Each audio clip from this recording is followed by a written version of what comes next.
ನಮಸ್ಕಾರ ಆತ್ಮೀಯ ವೀಕ್ಷಕರೇ, ನಿಮ್ಮೆಲ್ಲರಿಗೂ ಈ ಒಂದು ಅದ್ಭುತವಾಗಿರುವಂತಹ ರೀಡಿಂಗಿಗೆ ಸ್ವಾಗತ. ಇವತ್ತಿನ ರೀಡಿಂಗಲ್ಲಿ ತಿಳ್ಕೊಳ್ಳೋಣ ನಿಮ್ಮಿಬ್ಬರ ಪ್ರೀತಿಯಲ್ಲಿ ಮುಂದೆ ಏನಾಗ್ತಾ ಇದೆ ಅನ್ನೋದನ್ನು ತಿಳ್ಕೊಳ್ಳೋಣ. ಓಕೆನಾ? ಇದೊಂದು ಜನರಲ್ ರೀಡಿಂಗ್. ನಿಮಗೆ ರೆಸನೇಟ್ ಆದರೆ ಮಾತ್ರ ರೀಡಿಂಗ್ನ ವಾಚ್ ಮಾಡೋದಕ್ಕೆ ಕಂಟಿನ್ಯೂ ಮಾಡ್ತೀರಾ. ಅದರ್ವೈಸ್ ನೀವು ಪರ್ಸ್ನಲ್ ರೀಡಿಂಗ್ನ ಬುಕ್ ಮಾಡ್ಕೊಳ್ಬಹುದು. ಸ್ಕ್ರೀನ್ ಮೇಲೆ ಕಾಣ್ತಿರುವಂತಹ ನಂಬರಿಗೆ ವಾಟ್ಸಪ್ ಮಾಡಿ ನಿಮ್ಮ ರೀಡಿಂಗ್ನ ಬುಕ್ ಮಾಡ್ಕೊಳ್ಳಿ. 21ನೇ ತಾರೀಕು ವರಮಹಾಲಕ್ಷ್ಮಿ ಹಬ್ಬ ದಿನ ನಾನು ಯಶಸ್ಸು ಪ್ರಾಪ್ತಿ ಯಂತ್ರವನ್ನು ಮಾಡ್ತಾ ಇದ್ದೀನಲ್ವಾ, ಕೇವಲ ನಾಳೆ ಒಂದಿನ ನಿಮಗೆ ಬುಕ್ ಮಾಡ್ಕೊಳ್ಳೋದಕ್ಕೆ ಅವಕಾಶ ಇರುತ್ತೆ. ಇಂಟ್ರೆಸ್ಟ್ ಇರೋರು ಬುಕ್ ಮಾಡ್ಕೊಳ್ಳಿ. ಸ್ಕ್ರೀನ್ ಮೇಲೆ ಕಾಣ್ತಿರುವಂತಹ ನಂಬರಿಗೆ ವಾಟ್ಸಪ್ ಮಾಡಿಬಿಟ್ಟು ನಿಮ್ಮ ಯಂತ್ರನ ನೀವು ಬುಕ್ ಮಾಡ್ಕೊಳ್ಬಹುದು. ಓಕೆನಾ? ರೀಡಿಂಗ್ ಸ್ಟಾರ್ಟ್ ಮಾಡೋಣ. ರೀಡಿಂಗ್ ಸ್ಟಾರ್ಟ್ ಮಾಡೋದಕ್ಕೂ ಮುಂಚೆನೇ ಈ ಒಂದು ರೀಡಿಂಗ್ ಎನರ್ಜಿನ ರಿಸೀವ್ ಮಾಡ್ಕೊಳ್ಳೋದಕ್ಕೆ ಪ್ರತಿಯೊಬ್ಬರು ಕೂಡ ಕಮೆಂಟಲ್ಲಿ 333 ಅಂತ ಹೇಳಿಬಿಟ್ಟು ರೆಡ್ ಹಾರ್ಟ್ ಮಾರ್ಕ್ ಹಾಕಿ ಎನರ್ಜಿನ ರಿಸೀವ್ ಮಾಡ್ಕೊಳ್ತೀರಾ. ಪ್ರತಿಯೊಬ್ಬರು ಅಷ್ಟೇ 333 ಅಂತ ಹೇಳಿ ರೆಡ್ ಹಾರ್ಟ್ ಮಾರ್ಕ್ ಹಾಕಿ ಎನರ್ಜಿನ ರಿಸೀವ್ ಮಾಡ್ಕೊಳ್ಳಿ. ಎಸ್, ರೀಡಿಂಗ್ ಸ್ಟಾರ್ಟ್ ಮಾಡೋಣ. ಇವತ್ತು ರೀಡಿಂಗ್ ಸ್ವಲ್ಪ ಲೇಟಾಗಿ ಬರುತ್ತೆ, ಸ್ವಲ್ಪ ಅಲ್ಲ ಜಾಸ್ತಿನೇ ಲೇಟಾಗಿ ಬರುತ್ತೆ. ಪೂಜೆ ಇದೆ, ಕ್ಲಾಸ್ ಇದೆ, ಹಬ್ಬದ ತಯಾರಿ ಬೇರೆ, ಸ್ವಲ್ಪ ಡಿಲೇ ಆಗ್ತಿದೆ. ಓಕೆನಾ? ನಿಮ್ಮ ಪರ್ಸನ್ ಹೆಸರನ್ನ ಮನಸ್ಸಲ್ಲೇ 3 ಸಲ ಹೇಳ್ಕೊಳ್ಳಿ.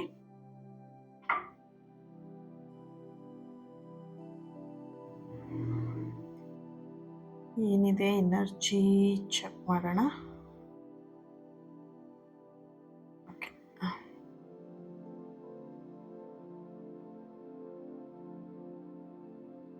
ಓಕೆ. ಇಲ್ಲಿ ನಿಮ್ಮ ಎನರ್ಜಿ ಹಾಗೆ ನಿಮ್ಮ ಪರ್ಸನ್ ಎನರ್ಜಿ ಇಬ್ಬರ ಎನರ್ಜಿಯಲ್ಲೂ ಒಂದಷ್ಟು ಗೊಂದಲಗಳು ಕಾಣಿಸ್ತಾ ಇದೆ. ಇಲ್ಲಿ ಇಷ್ಟು ದಿನ ಎಲ್ಲೋ ಒಂದು ಕಡೆ ಗೊಂದಲದಲ್ಲಿ ಪ್ರೀತಿ ನಡೀತಾ ಇತ್ತು. ಪ್ರೀತಿ ಅನ್ನೋದಕ್ಕಿಂತ ಹೆಚ್ಚಾಗಿ ನೀವಿಬ್ಬರು ಮಾತುಕತೆನೇ ಗೊಂದಲದಲ್ಲಿತ್ತು. ಸೊ ಆ ಗೊಂದಲಗಳಿಗೆ ಮುಂದಿನ ದಿನದಲ್ಲಿ ಸ್ವಲ್ಪ ತೆರೆ ಅನ್ನುವಂಥದ್ದು, ಆ ಗೊಂದಲಗಳೆಲ್ಲವೂ ಕೂಡ ಕ್ಲಿಯರ್ ಆಗ್ತಾ ಇರುವಂಥದ್ದು. ನಿಮ್ಮ ಮನಸ್ಸಲ್ಲಿದ್ದಂತಹ ಎಲ್ಲ ಅನುಮಾನಗಳು ಇರಬಹುದು, ಗೊಂದಲಗಳಿರಬಹುದು, ಅವೆಲ್ಲವೂ ಕೂಡ ದೂರ ಆಗ್ತಾ ಇದೆ ಅನ್ನೋಂಥ ಒಂದು ಎನರ್ಜಿ ಬರ್ತಿದೆ. ಸತ್ಯ ಏನು ಅನ್ನೋದನ್ನ ನೀವು ಆದಷ್ಟು ಬೇಗ ತಿಳ್ಕೊಳ್ತೀರಾ. ಆ ಸತ್ಯ ಅನ್ನೋವಂಥದ್ದು ನಿಮ್ಮ ಎದುರಿಗೆ, ಕಣ್ಣೆದುರಿಗೆ ಬರುತ್ತೆ.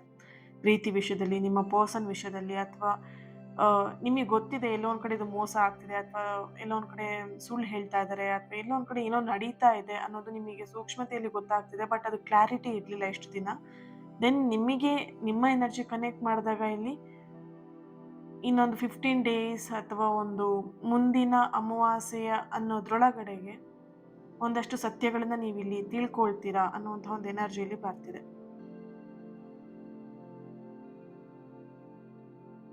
ಓಕೆ, ಇಲ್ಲಿ ಕೆಲವೊಂದು ಸೋಲ್ಗಳಿಗೆ ಕನೆಕ್ಟ್ ಮಾಡಿದಾಗ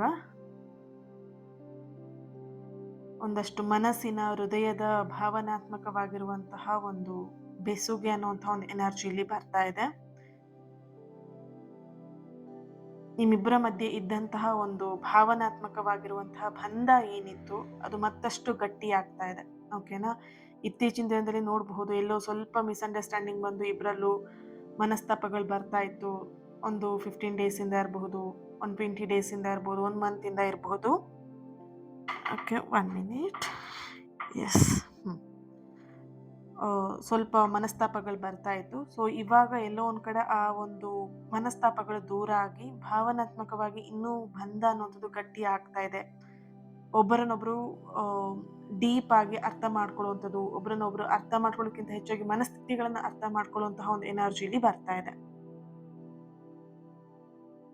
ನಿಮ್ಮಿಬ್ರು ಮಧ್ಯ ಮಾತುಕತೆ ನಿಂತು ಹೋಗಿದೆ, ಅಥವಾ ಸಂಪರ್ಕನೇ ಇಲ್ಲ, ಕಾಂಟ್ಯಾಕ್ಟೇ ಇಲ್ಲ. ಕಾಂಟ್ಯಾಕ್ಟಲ್ಲಿ ಇದ್ರೂ ಮುಂಚಿನ ಥರ ನೀವಿಬ್ರು ಪ್ರೀತಿಯಿಂದ ಮಾತಾಡ್ತಾ ಇಲ್ಲ. ಆ ಥರದ ಏನಾದರೂ ಸಿಚುವೇಶನಲ್ಲಿ ನೀವಿದ್ದೀರಾ ಅಂತ ಹೇಳಿದ್ರೆ ಒಂದು ಹೊಸ ತಿರುವು ಅನ್ನೋಂಥ ಒಂದು ಎನರ್ಜಿ ಇದೆ. ಮಾತುಕತೆ ನಿಂತು ಹೋಗಿದೆ ಅಥವಾ ಕಡಿಮೆ ಆಗಿದೆ ಅಂತ ಹೇಳಿದ್ರೆ ಶೀಘ್ರದಲ್ಲೇ ಮುಕ್ತವಾಗಿರುವಂತಹ ಮಾತುಕತೆ, ಪ್ರೀತಿಪೂರ್ವಕವಾಗಿರುವಂತಹ ಮಾತುಕತೆ, ಅಥವಾ ಒಂದು ಸಮಾಧಾನ ಕೊಡೋ ರೀತಿಯಲ್ಲಿ ನಿಮ್ಮಲ್ಲಿದ್ದಂಥ ಒಂದಷ್ಟು ಪ್ರಶ್ನೆಗಳಿಗೆ ನಿಮ್ಮ ವ್ಯಕ್ತಿಯಿಂದ ಉತ್ತರದ ರೂಪದಲ್ಲಿ ಮಾತುಕತೆ ಬರ್ತಾ ಇದೆ.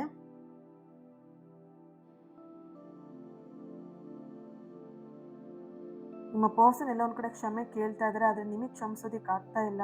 ಸ್ವಲ್ಪ ಕಷ್ಟಪಡ್ತಾ ಇದ್ದೀರಾ. ಮತ್ತೆ ನೀನು ಹಾಗೆ ಮಾಡಿಬಿಟ್ರೆ ಅನ್ನೋದು ನಿಮ್ಮ ಮನಸ್ಸಲ್ಲಿದೆ. ನೀನು ಈ ಹಿಂದೆ ಏನು ಮಾಡ್ಕೊಂಡು ಹೋಗಿದ್ಯಾ, ಅಥವಾ ಫ್ರೆಂಡ್ಶಿಪ್ಪಲ್ಲೇ ಇರ್ಬೋದು, ಸಂಬಂಧದಲ್ಲೇ ಆಗಿರ್ಬೋದು, ನೀವು ಹಿಂದೆ ಮಾಡಿದಾಗೆ ಮತ್ತೆ ಮಾಡಲ್ಲ ಅನ್ನೋದು ಏನು ಗ್ಯಾರಂಟಿ ಅನ್ನೋದು ನಿಮ್ಮ ಮನಸ್ಸಲ್ಲಿ ಬರ್ತಾ ಇದೆ. ಬಟ್ ಇಲ್ಲಿ ಎನರ್ಜಿ ನೋಡ್ಬೋದು, ಆ ಕ್ಷಮೆ ಅನ್ನುವಂಥದ್ದು ಖಂಡಿತವಾಗಿಯೂ ಬೇಕಾಗಿದೆ ಈ ರಿಲೇಶನ್ಶಿಪ್ಪಲ್ಲಿ. ಓಕೆ, ನೋಡೋಣ ಈ ರೀಡಿಂಗ್ನ ಯಾರೆಲ್ಲ ನೋಡ್ತಾ ಇದ್ದಾರೆ. J letter, K letter, D letter, G letter, V letter, A, N, K, Y, you,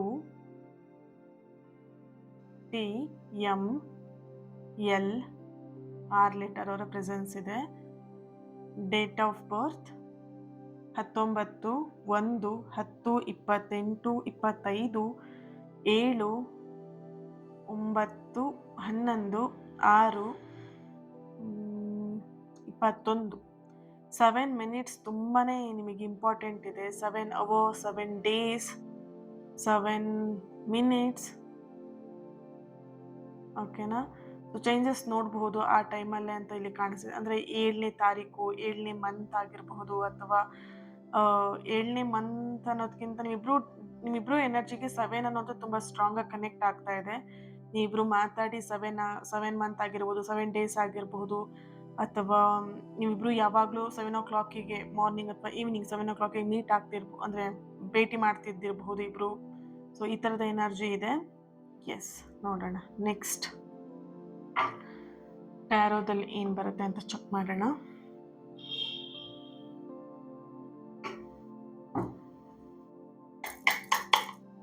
One minute. Yes.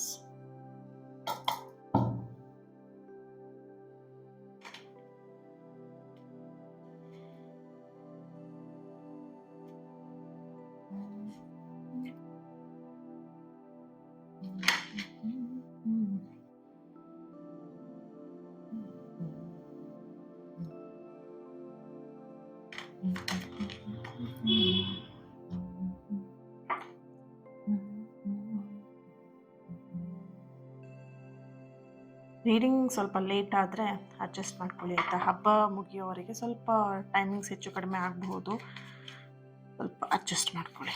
Okay, 5 of Cups,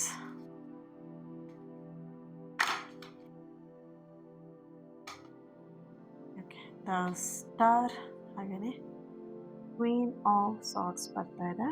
bottom of the card judgement card ಬರ್ತಾ ಇದೆ. Okay, nice. ಕ್ಲಿಯರ್ ಆಗಿರೋಂಥ answers ನಿಮಗೆ ಸಿಕ್ಕಿದೆ ಟ್ಯಾರೋಯಿಂದ. ನೋಡೋಣ. ಜಗನ್ಮಾತೆ.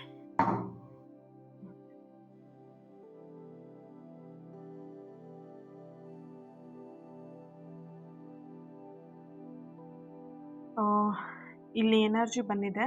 Almost ಕ್ಷಮೆ ಕೇಳೋದಲ್ಲಿ ಅಥವಾ ಕ್ಷಮಿಸೋದ್ರಲ್ಲಿ ನೀವೆಲ್ಲ ಒಂದು ಕಡೆ ಸೋಲ್ತಾ ಇದ್ದೀರಾ. ಕ್ಷಮೆ ಅನ್ನೋದಕ್ಕಿಂತ ಹೆಚ್ಚಾಗಿ ನಿನ್ನನ್ನು ಹೇಗೆ ನಂಬಬೇಕು, ಈ ನಂಬಿಕೆ ವಿಷಯದಲ್ಲಿ ನಿಮಗೆ ತುಂಬಾ ಕಷ್ಟ ಆಗ್ತಾ ಇದೆ. ಈ ವ್ಯಕ್ತಿನ ಹೇಗೆ ಮತ್ತೆ ನಾನು ನಂಬೋದು, ಮತ್ತೆ ಹೇಗೆ ಟ್ರಸ್ಟ್ ಮಾಡಬೇಕು ಈ ವ್ಯಕ್ತಿನ ಅನ್ನೋದ್ರ ಬಗ್ಗೆ ನಿಮಗಿಲ್ಲಿ ಆಲೋಚನೆ, ಗೊಂದಲ, ತುಂಬ ಥಿಂಕ್ ಮಾಡ್ತಾ ಇದ್ದೀರಾ ಈ ವ್ಯಕ್ತಿ ಬಗ್ಗೆ. ನಿಜವಾಗ್ಲೂ ಈ ವ್ಯಕ್ತಿ ಸರಿಪಡಿಸ್ಕೊಂಡೇ ಬಂದಿದ್ದಾರಾ, ಅಥವಾ ಏನಾದರೂ ಉದ್ದೇಶ ಇಟ್ಕೊಂಡು ಬಂದಿದ್ದಾರಾ ನನ್ನ ಲೈಫಲ್ಲಿ, ಮತ್ತೆ ಏನಾದರೂ ಇವರು ಹಳೆ ತಪ್ಪನ್ನೇ ಮತ್ತೆ ರಿಪೀಟ್ ಮಾಡಬಹುದಾ? ಇದೆಲ್ಲ ಪ್ರಶ್ನೆಗಳು ನಿಮ್ಮಲ್ಲಿ ಇದೆ. ಬಟ್ ಇಲ್ಲಿ ಎನರ್ಜಿ ಹೇಗಿದೆ ಅಂತ ಹೇಳಿದ್ರೆ ನೋಡಬಹುದು, ಜಡ್ಜ್ಮೆಂಟ್ ಕಾರ್ಡ್ ಬರ್ತಿದೆ, ಹಾಗೆ ದ ಸ್ಟಾರ್ ಕಾರ್ಡ್ ಎನರ್ಜಿ. ಇಲ್ಲಿ ಆಗೋಗಿರುವಂತಹ ನೋವಾಗಿರ್ಬೋದು, ಆಗೋಗಿರುವಂತಹ ಕಹಿ ನೆನಪುಗಳು, ಕಹಿ ಘಟನೆಗಳನ್ನ ಮರೆತು ಬಿಟ್ಟು ಪರಸ್ಪರ ಕ್ಷಮಿಸಿ ಮುನ್ನಡೆಸುವಂತಹ ಶಕ್ತಿ ನಿಮಗೀಗ ಬರ್ತಾ ಇದೆ. ಆ ಒಂದು ಎನರ್ಜಿನ ನೀವು ಇಲ್ಲಿ ರಿಸೀವ್ ಮಾಡ್ಕೊಂಡ್ಲೇಬೇಕಾಗತ್ತೆ. ಯಾಕಂತ ಹೇಳಿದ್ರೆ ಪ್ರತಿಯೊಬ್ಬ ಮನುಷ್ಯ ಅಂದಮೇಲೆ ತಪ್ಪು ಮಾಡೋದು ಸಹಜ. ಆ ತಪ್ಪನ್ನ ತಿದ್ಕೊಂಡು ಅವ್ರು ಮತ್ತೆ ನಿಮ್ಮ ಜೀವನಕ್ಕೆ ಬಂದಿದ್ದಾರೆ ಅಂತ ಹೇಳಿದ್ರೆ ಅದನ್ನ ನೀವು ಕ್ಷಮಿಸುವಂಥದ್ದು ನಿಮ್ಮ ಒಂದು ಕರ್ತವ್ಯ ಆಗಿರುತ್ತೆ ಅಲ್ವಾ. ಈಗ ಅವ್ರ ತಪ್ಪನ್ನ ಅರ್ಥ ಮಾಡ್ಕೊಂಡೆ ನಿಮ್ಮ ಹತ್ರ ಬಂದಿರ್ತಾರೆ, ಸುಮ್ಮನೆ ಅಂತೂ ಬಂದಿರಲ್ಲ. ಅಥವಾ ನಿಮ್ಮ ಹತ್ರ ಅವ್ರು ಕ್ಷಮೆ ಕೇಳ್ತಾ ಇದ್ದಾರೆ ಅಂತ ಹೇಳಿದ್ರೆ ಅವ್ರ ತಪ್ಪನ್ನು ಒಪ್ಕೊಂಡೆ ಅವ್ರು ಇಲ್ಲಿ ಕ್ಷಮೆ ಕೇಳ್ತಾ ಇರ್ತಾರೆ ಅಲ್ವಾ. ಸೊ ನೀವಿವಾಗ ಈ ಒಂದು ರಿಲೇಶನ್ಶಿಪ್ಪಿಗೆ ಒಂದು ಚಾನ್ಸ್ನ ಕೊಡೋದು ತುಂಬಾನೇ ಇಂಪಾರ್ಟೆಂಟ್ ಆಗಿದೆ. ಓಕೆನಾ. ಈಗ ನಿಮ್ಮ ಜಾಗದಲ್ಲಿ ಅವ್ರ ಜಾಗದಲ್ಲಿ ನೀವಿದ್ದು ನೀವೇನೋ ತಪ್ಪು ಮಾಡಿ ಆ ತಪ್ಪನ್ನು ಒಪ್ಕೊಂಡು ಹೋದಾಗ ಅಲ್ವಾ, ಸೊ ಅವ್ರು ಏನು ಮಾಡ್ತಾ ಇದ್ರು, ಕ್ಷಮಿಸ್ತಾ ಇದ್ರು ಅಥವಾ ಅದು ಬೇರೆ ಪ್ರಶ್ನೆ. ಬಟ್ ನೀವು ಆ ಜಾಗದಲ್ಲಿ ನಿಂತು ನೋಡ್ಬೇಕು. ಈಗ ನೀವು ಏನೋ ತಪ್ಪು ಮಾಡಿರ್ತೀರ, ನೀವು ಅದನ್ನ ಕ್ಷಮಿಸ್ಬೇಕಾಗುವಂಥ, ಕ್ಷಮೆ ಕೇಳುವಂಥ ಪರಿಸ್ಥಿತಿ ನೀವು ಬರ್ತೀರಾ. ಅಲ್ವಾ? ಇಲ್ಲಿ ಕ್ಷಮೆ ಅನ್ನೋದು ತುಂಬಾನೇ ಇಂಪಾರ್ಟೆಂಟ್ ಆಗಿ ಬರ್ತಾ ಇದೆ. ಮನ್ನಿಸುವಿಕೆ ಅನ್ನುವಂತಹ ಒಂದು ಎನರ್ಜಿ ನೋಡ್ಬೋದು. ಜಡ್ಜ್‌ಮೆಂಟ್ ಕಾರ್ಡ್ ಹಾಗೇನೆ ಸ್ಟಾರ್ ಕಾರ್ಡ್. ಇಲ್ಲಿ ಎಲ್ಲೋ ಒಂದ್ ಕಡೆ ಆ ವ್ಯಕ್ತಿ ತಪ್ಪನ್ನ ಅರ್ಥ ಮಾಡ್ಕೊಂಡಿದ್ದಾರೆ. ಅವ್ರು ಏನ್ ಮಿಸ್ಟೇಕ್ ಮಾಡಿದ್ರು ಅದನ್ನ ಅರ್ಥ ಮಾಡ್ಕೊಂಡೇ ನಿಮ್ ಜೀವನಕ್ಕೆ ವಾಪಸ್ ಬಂದಿದ್ದಾರೆ ಅನ್ನುವಂತಹ ಒಂದು ಎನರ್ಜಿ ಇಲ್ಲಿ ಬರ್ತಿದೆ. ಇಲ್ಲಿ ಮುನ್ನಡೆಸ್ಕೊಂಡು ಹೋಗೋ ಜವಾಬ್ದಾರಿ ನಿಮ್ ಕೈಯಲ್ಲಿದೆ. ಈ ರಿಲೇಶನ್‌ಶಿಪ್‌ನ ಕ್ಷಮಿಸ್ಮಿ ಕ್ಷಮಿಸ್ಬಿಟ್ಟು ನೀವು ಮುಂದೆ ತಗೊಂಡು ಹೋಗ್ತಿರೋ ಅಥವಾ ಆ ವ್ಯಕ್ತಿಗೆ ನೀವು ಕ್ಷಮೆ ಕೊಡದೇನೆ ನೀನ್ ಮಾಡಿದ ತಪ್ಪು ಇದೇ ಶಿಕ್ಷೆ ನಿನಗೆ, ದೂರ ಇರೋದೇ ನಿನ್ ಶಿಕ್ಷೆ ಅಂತ ಕೊಡ್ತಿರೋ ನಿಮಗೆ ಬಿಟ್ಟಂತ ವಿಷಯ. ಯಾಕಂದ್ರೆ ಇಲ್ಲಿ ಜಡ್ಜ್‌ಮೆಂಟ್ ಕಾರ್ಡ್ ಬರ್ತಾ ಇದೆ. ಓಕೆನಾ? ಸೊ ಇಲ್ಲಿ ನಿಮ್ಮ ಸಂತೋಷಕ್ಕೆ, ನಿಮ್ಮ ಒಂದು ಎನರ್ಜಿಗೆ ನಿಮಗೆ ಹೇಗೆ ಅನ್ಸುತ್ತೆ ಹಾಗೆ ನೀವು ಇಲ್ಲಿ ನಿರ್ಧಾರ ತಗೊಳ್ಳೋದು ತುಂಬಾನೇ ಇಂಪಾರ್ಟೆಂಟ್ ಅನ್ನುವಂತಹ ಒಂದು ಎನರ್ಜಿ ಇಲ್ಲಿ ಬರ್ತಾ ಇದೆ. ಹಾಗೆಯೇ ಇಲ್ಲಿ ನೋಡಬಹುದು ಪರಸ್ಪರ ನಂಬಿಕೆಯ ಒಂದು ಎನರ್ಜಿ ಕೂಡ ಇಲ್ಲಿ ಬರ್ತಾ ಇದೆ. ಅನುಮಾನಗಳ ಸ್ಥಾನದಲ್ಲಿ ಎಲ್ಲೋ ಒಂದ್ ಕಡೆ ನಂಬಿಕೆ ಅನ್ನುವಂಥದ್ದು ಇಲ್ಲಿ ಸೃಷ್ಟಿ ಆಗ್ತಾ ಇರುವಂಥದ್ದು. ಯಾಕಂತ ಹೇಳಿದ್ರೆ ಆ ವ್ಯಕ್ತಿ ಥರ್ಡ್ ಪರ್ಸನ್ ಹಿಂದೆ ಹೋಗಿರ್ಬೋದು. ಮೂರನೇ ವ್ಯಕ್ತಿಯ ಮಾತನ್ನ ಕೇಳಿ ನಿಮ್ಮನ್ನ ತುಂಬಾ ಅವರು ಏನ್ ಹೇಳ್ಬೋದು, ಅಗೌರವವಾಗಿ ನಿಮ್ಮನ್ನ ನಡೆಸ್ಕೊಂಡಿದ್ದಿರಬಹುದು. ನೋಡ್ಬೋದು ಇಲ್ಲಿ ಥರ್ಡ್ ಪರ್ಸನ್ ಎನರ್ಜಿ ಇದೆ. ತ್ರೀ ಆಫ್ ಪೆಂಟಿಕಲ್ ತುಂಬಾನೇ ನೋವು ಕೊಟ್ಟಿದ್ದಾರೆ ಈ ವ್ಯಕ್ತಿ. ಓಕೆನಾ? ನಂಬಿಕೆ ವಿಷಯದಲ್ಲಿ ತುಂಬಾ ನಿಮಗೆ ನೋವು ಕೊಟ್ಟಿದ್ದಾರೆ. ಬಟ್ ಇವಾಗ ಎಲ್ಲೋ ಒಂದ್ ಕಡೆ ಆ ನಂಬಿಕೆನ ಗಳಿಸ್ಕೊಳ್ಳೋದಿಕ್ಕೆ ಅವ್ರು ಇವಾಗ ಏನ್ ಕೆಲಸ ಮಾಡಿದ್ರು ಅಂದ್ರೆ ನೀವೇನ್ ಹೇಳಿದ್ರು ಆ ಕೆಲಸ ಮಾಡೋದಕ್ಕೆ ಅವ್ರು ರೆಡಿ ಇದ್ದಾರೆ. ನಿಮ್ಮ ನಂಬಿಕೆನ ಗಳಿಸ್ಕೊಳ್ಳೋದಿಕ್ಕೆ, ನಿಮ್ಮ ಪ್ರೀತಿನ ಗಳಿಸ್ಕೊಳ್ಳೋದಿಕ್ಕೆ. ಓಕೆ? ಸೊ ಹಾಗಾಗಿ ಇಲ್ಲಿ ಎಲ್ಲೋ ಒಂದ್ ಕಡೆ ಅನುಮಾನಗಳಿರುವಂತಹ ಸ್ಥಾನದಲ್ಲಿ ನಂಬಿಕೆ ಅನ್ನುವಂತಹ ಒಂದು ಎನರ್ಜಿ ಇಲ್ಲಿ ಬರ್ತಿದೆ. ಮುಂಚೆ ಇದ್ದಂತಹ ವ್ಯಕ್ತಿಗೂ ಈಗಿರುವಂತಹ ವ್ಯಕ್ತಿಗೂ ತುಂಬಾನೇ ವ್ಯತ್ಯಾಸ ಇದೆ. ತುಂಬಾ ಬದಲಾವಣೆಗಳು ಇದೆ ಅವ್ರ ಎನರ್ಜಿಯಲ್ಲಿ. ಮುಂಚೆ ಇದ್ದಂತಹ ವ್ಯಕ್ತಿ ಹೇಗೋ ಇದ್ರು, ಪ್ರೀತಿ ಅಂತ ಹೇಳಿದ್ರೆ, ನೀವಂತ ಹೇಳಿದ್ರೆ ಹೇಗೋ ಇತ್ತು ಅವ್ರ ಲೈಫಲ್ಲಿ. ಅಷ್ಟೊಂದು ಸೀರಿಯಸ್ನೆಸ್ ಇರಲಿಲ್ಲ. ಬಟ್ ಇಲ್ಲಿ ಎನರ್ಜಿ ನೋಡಿದಾಗ ಆ ಒಂದು ಸೀರಿಯಸ್ನೆಸ್ ಇರ್ಬೋದು, ಗಂಭೀರತೆ ಅನ್ನುವಂಥದ್ದು ಬಂದಿದೆ ಅನ್ನುವಂಥ ಒಂದು ಎನರ್ಜಿ ಕೂಡ ಇದೆ. ಅಂಡ್ ಇಲ್ಲಿ ಕೆಲವೊಬ್ರು ನೋಡಬಹುದು 5 ಆಫ್ ಕಪ್ಸ್ ಇದೆ ಅಂಡ್ 9 ಆಫ್ ಸಾರ್ಡ್ಸ್ ಇದೆ. ಇಲ್ಲಿ ಅವ್ರ ಬರುವಿಕೆಗೆ ನೀವು ಒಂದಷ್ಟು ಜನ ಕಾಯ್ತಾ ಇದ್ರಿ, ವೆಯ್ಟ್ ಮಾಡ್ತಾ ಇದ್ರಿ. ಆ ಸಹನೆಯಿಂದ ನೀವು ಕಾದಂತಹ ಒಂದು ಸಮಯ ಏನಿತ್ತು ಆ ಸಮಯಕ್ಕೆ ಒಂದು ಫಲ ಸಿಗ್ತಾ ಇರುವಂತಹ ಒಂದು ಎನರ್ಜಿ ಇದೆ. ನೀವೆಷ್ಟು ತಾಳ್ಮೆಯಿಂದ ಈ ಪ್ರೀತಿ ಮತ್ತೆ ಸಿಗತ್ತೆ, ಈ ಪ್ರೀತಿಯಲ್ಲಿ ಒಂದು ಬದಲಾವಣೆ ಆಗತ್ತೆ ಅಂತ ಒಂದು ನಂಬಿಕೆ ಇಟ್ಕೊಂಡು, ಆ ಹೋಪ್ ಇಟ್ಕೊಂಡು ನೀನು ಕಾಯ್ತಾ ಇದ್ರಿ. ಆ ನಂಬಿಕೆಗೆ ಎಲ್ಲೋ ಒಂದ್ ಕಡೆ ಒಂದು ಪಾಸಿಟಿವ್ ರಿಸಲ್ಟ್ ಸಿಗುವಂತಹ ಒಂದು ಎನರ್ಜಿ ಕೂಡ ಇಲ್ಲಿ ಬರ್ತಾ ಇದೆ. Okay?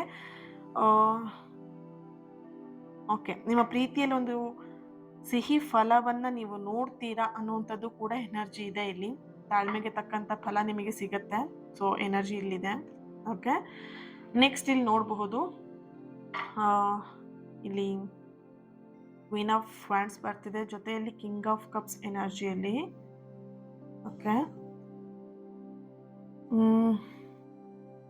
Okay, 3 of pentacle energy ಕೂಡ ಇದೆ. ಓಕೆ, ಸೊ ಈ 3 ಎನರ್ಜಿಯಲ್ಲಿ ಬರ್ತಿರುವಂಥದ್ದು ನಿಮ್ಮ ಇಬ್ಬರ ಮಧ್ಯೆ ಇದ್ದಂತಹ ಒಂದು ಟಾಕ್ಸಿಕ್ ಅನ್ನೋವಂಥದ್ದು ಏನಿತ್ತು. ಟಾಕ್ಸಿಕ್ ಮೀನ್ಸ್ ನೀವು ಒಂಥರ ನಿಮಗೆ ತೊಂದರೆ ಕೊಡೋದು, ಪಾಸಿಟಿವ್ನೆಸ್ ತೋರಿಸೋದು ಅಥವಾ ಒಂದು ವಿಷಕಾರಿ ನೆಗೆಟಿವ್ ಶಕ್ತಿಗಳು ಏನಿತ್ತು ಆ ಎಲ್ಲ ಶಕ್ತಿಗಳು ನಿಮ್ಮ ಪ್ರೀತಿಯ ನಡುವೆ ಅದು ಕ್ಲಿಯರ್ ಆಗ್ತಾ ಇರುವಂತಹ ಒಂದು ಎನರ್ಜಿ. ಓಕೆನಾ? ಸೊ ನಿಮ್ಮ ಪ್ರೀತಿ ಎದುರಿಗೆ ಆ ಎಲ್ಲ ಟಾಕ್ಸಿಕ್ ಇರ್ಬೋದು, ನೆಗೆಟಿವ್ ಎನರ್ಜಿ ಇರ್ಬೋದು, ಏನು ಮಾಡೋದಕ್ಕೆ ಆಗ್ಲಿಲ್ಲ. ಇಲ್ಲಿ ಮೂರನೇ ವ್ಯಕ್ತಿಯ ಎನರ್ಜಿನೇ ಆಗಿರ್ಬೋದು ಅಥವಾ ಯಾರೇ ಒಬ್ರು ನಿಮ್ಮ ಪ್ರೀತಿನ ಹಾಳು ಮಾಡ್ಬೇಕಂತ ಮನಸ್ಸನ್ನ ಇಟ್ಕೊಂಡು ದ್ವೇಷವನ್ನ ಇಟ್ಕೊಂಡು ಬಂದಿದ್ರು ಕೂಡ ಅದೆಲ್ಲವೂ ನಿಮ್ಮ ಪ್ರೀತಿ ಎದುರಿಗೆ ಅದು ಆ ಕೆಟ್ಟ ಶಕ್ತಿಗಳು, ದುಷ್ಟಶಕ್ತಿಗಳು ಹೋಗ್ತಾ ಇರುವಂಥದ್ದು ಆ ಒಂದು ಎನರ್ಜಿ ಇಲ್ಲಿ ಬರ್ತಾ ಇದೆ. ಓಕೆ? ಅಂಡ್ ಇಲ್ಲಿ ನಿಮ್ಮಿಬ್ಬರ ಮಧ್ಯೆ ಇದ್ದಂತಹ ನೆಗೆಟಿವ್ ಶಕ್ತಿ ಎಲ್ಲವೂ ಕೂಡ ಕ್ಲಿಯರ್ ಆಗ್ತಾ ಇದೆ. ಅದೊಂದು ಕ್ಲೀನ್ ಆಗಿ ಇಲ್ಲಿ ಎನರ್ಜಿ ಬರ್ತಾ ಇದೆ. ಓಕೆನಾ? ಎಸ್, ನೋಡೋಣ ನೆಕ್ಸ್ಟ್ ಎನರ್ಜಿ. ನಾನೊಂದು ಏಂಜಲ್ ಮೆಸೇಜ್ನ ನಾನು ತೆಗಿತೀನಿ, ಏನು ಬರುತ್ತೆ ಚೆಕ್ ಮಾಡೋಣ. ಓಕೆ, ಒಂದೇ ಒಂದು ಮೆಸೇಜ್ನ ತೆಗಿಯೋಣ.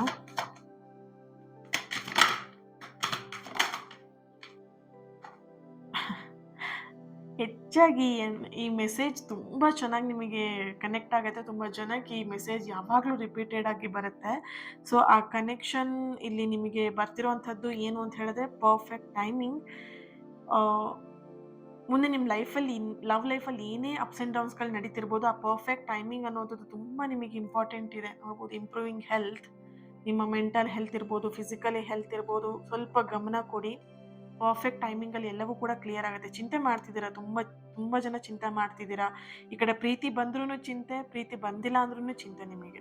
ಆ ವ್ಯಕ್ತಿ ವಾಪಸ್ ಬಂದರೂ ಚಿಂತೆ, ಬಂದಿಲ್ಲ ಅಂದ್ರೂ ಚಿಂತೆ ನಿಮಗೆ. ಸೊ ಸ್ವಲ್ಪ ತಾಳ್ಮೆಯಿಂದ ಇರಿ. ಪರ್ಫೆಕ್ಟ್ ಟೈಮಿಂಗಲ್ಲಿ ಎಲ್ಲವೂ ಕೂಡ ನಿಮಗೆ ಸರಿಯಾಗಿರುವಂಥ ದಾರಿ ಓಪನ್ ಆಗುತ್ತೆ. ವೇಟ್ ಮಾಡಿ. ಓಕೆನಾ? So thank you so much. ಈ ರೀಡಿಂಗ್ ನಿಮಗೆ ಕನೆಕ್ಟ್ ಆಗಿದೆ, ರೆಸೊನೇಟ್ ಆಗಿದೆ ಅಂತ ಹೇಳಿ ಭಾವಿಸ್ತೀನಿ. ಹಾಗೆ ಈ ರೀಡಿಂಗ್ ಎನರ್ಜಿನ ರಿಸೀವ್ ಮಾಡ್ಕೊಳ್ಳಿಕ್ಕೆ 333 ಅಂತ ಹೇಳಿಬಿಟ್ಟು ರೆಡ್ ಹಾರ್ಟ್ ಮಾರ್ಕ್ ಹಾಕಿ ಎನರ್ಜಿನ ರಿಸೀವ್ ಮಾಡ್ಕೊಳ್ಳಿ. ಆ್ಯಂಡ್ ಇವತ್ತಿನ ದಿನ ಯಾರು ಬರ್ತ್ಡೇ ಆ್ಯನಿವರ್ಸರಿನ ಸೆಲೆಬ್ರೇಟ್ ಮಾಡ್ಕೊಳ್ತಿದ್ದೀರಾ, ನಿಮಗೆಲ್ಲರಿಗೂ ಕೂಡ ಒಳ್ಳೆಯದಾಗಲಿ. ನಿಮ್ಮ ಸಕಾರಾತ್ಮಕವಾಗಿರುವಂತಹ ಎಲ್ಲ ಆಸೆ ಕನಸುಗಳು ಆದಷ್ಟು ಬೇಗ ನೆರವೇರಲಿ ಅಂತ ಹೇಳಿ ಬ್ಲೆಸ್ ಮಾಡ್ತಾ, ಹೀಲ್ ಮಾಡ್ತಾ ಇನ್ನೊಂದು ರೀಡಿಂಗಲ್ಲಿ ಸಿಗ್ತೀನಿ. ಅಲ್ಲಿವರೆಗೆ ನನ್ನ ಜೊತೆ ಕನೆಕ್ಟ್ ಆಗಿ, ಪ್ರತಿಯೊಬ್ಬರಿಗೂ ಕೂಡ ಕನೆಕ್ಟ್ ಆಗಿ. ಯಾಕಂತ ಹೇಳಿ ನೆಕ್ಸ್ಟ್ ನಿಮಗೆ ನಿಮ್ಮ ಎನರ್ಜಿ ಜೊತೆ ಕನೆಕ್ಟ್ ಮಾಡಿ ಯಾರು ನನ್ನ ಜೊತೆ ಕನೆಕ್ಟ್ ಆಗಿರ್ತಾರೆ ಅವ್ರಿಗೆ ಮಾತ್ರ. ಓಕೆನಾ? ಎಸ್ಪೆಷಲಿ ಯಾಕಂತ ಹೇಳಿದ್ರೆ ನೀವೆಲ್ಲರೂ ನನ್ನ ಜೊತೆ ಕನೆಕ್ಟ್ ಆಗಿದ್ದೀರಾ, ರೈಟ್? ಸೊ ನಿಮಗೆಲ್ಲರಿಗೂ ಒಂದು ರೀಡಿಂಗ್ನ ಮಾಡೋಣ ಅಂತ ಹೇಳಿಬಿಟ್ಟು ನೆಕ್ಸ್ಟ್ ನಿಮಗೆ ಅದೇ ರೀತಿಯಂಥ ರೀಡಿಂಗ್ಸ್ ಬರ್ತಾ ಹೋಗುತ್ತೆ. ಹಾಗಾಗಿ ನನ್ನ ಜೊತೆ ಕನೆಕ್ಟ್ ಆಗಿ ಲೈಕ್ ಮಾಡಿ. ಈ ವಿಡಿಯೋನ ಯಾರ ಹತ್ರ ಶೇರ್ ಮಾಡ್ಕೊಳ್ಬೇಕಂತ ಅನ್ಸುತ್ತೆ ಶೇರ್ ಮಾಡ್ಕೊಳ್ಳಿ. Thank you so much. God bless you all.